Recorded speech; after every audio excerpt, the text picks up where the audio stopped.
कार्य को आग को बढ़ाई आम पाखे उपस्थित अच्छा विभिन्न अतिथिगण ब्रह्मणारो स्मरामि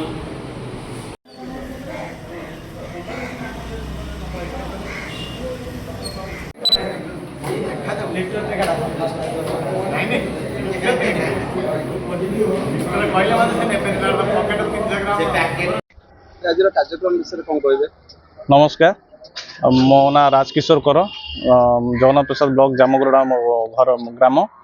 आज मोर 34तम जन्मदिवस उपलक्षे गोटे रक्त शिविर कैंपटे कर विजु पट्टनायक कल्याण मंडप जगन्नाथ प्रसाद रे भाविली माने आम भंजनगर देखिली रक्त समस्या माने रोगी माने मेडिकल गले रक्त पाई पाना रक्त अभाव जो तेणुक गोटे मोर जन्मदिन में जो केक फेक कटिंग करने अपेक्षा मुझे भाविली गोटे रक्त शिविर कैंपटे करी बोली। तेणुक आज मोर सांगसाथी भाई बंधु मान मो बाबांकर अनुप्राणित होई मो बाबा मो रक्त शिविर गोटे कैंप करिछि। मोर भाई बंधु कुटुंब माने भाई बंधु समस्त को धरी अति मते भी बहुत सहयोग करछंदी। एबे तो 50 यूनिट प्लस है मु भावुची 150 ରୁ 200 यूनिट हम बोली रक्तदान महदान तेणुक मुझे भाविकी गोटे नूतन प्रयास कर। मो ना अजित कुमार नायक जिन्नू भाई बोली समस्ते डाकती जगन्नाथ प्रसाद गंडाधर मो घर।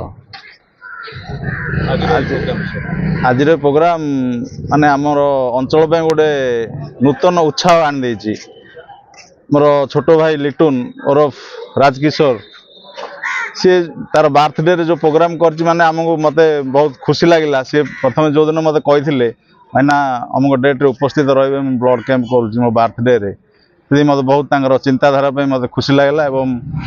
मु आगामी दिन में सबू भाई मान अनुरोध कर निज निजर बर्थडे रे समस्ते आम जदि ब्लड डोनेट कैंप करवा माने आमर देशर माने रक्त अभाव असुविधा बहुत दूर हम। नमस्कार, मु विभूतिभूषण नायक युवा आईनजीवी। आज आम प्रियर बड़ भाई लिटुन कर जे कि राजकिशोर कर ना जहाँ परिचित तांकर आज जन्मदिवस। ये जन्मदिवस से एक महत्वपूर्ण कार्य आपणे जहाँकि आम एक उत्साह और प्रेरणा जोगे जे भली कार्यक्रम निज जन्मदिन से आज रक्तदान शिविर अनुष्ठित करते। आज कार्यक्रम में अंचल समस्त युव समाज ता सहित आंचलिक डिग्री कॉलेजर छात्र छात्री एवं विभिन्न ऑफिसर स्टाफ एवं अंचल सबू युव समाज आज आसी कार्यक्रम में जोग देइछथि एवं उत्साह सहित ये कार्य आगू आगे चलछि। एवं आमे समस्ते भाई ठारू आदर्श पाइलु जे आम निज निज जन्मदिन में एभली किसी कार्यक्रम करबा उचित एवं समाज को प्रेरणा देवा उचित।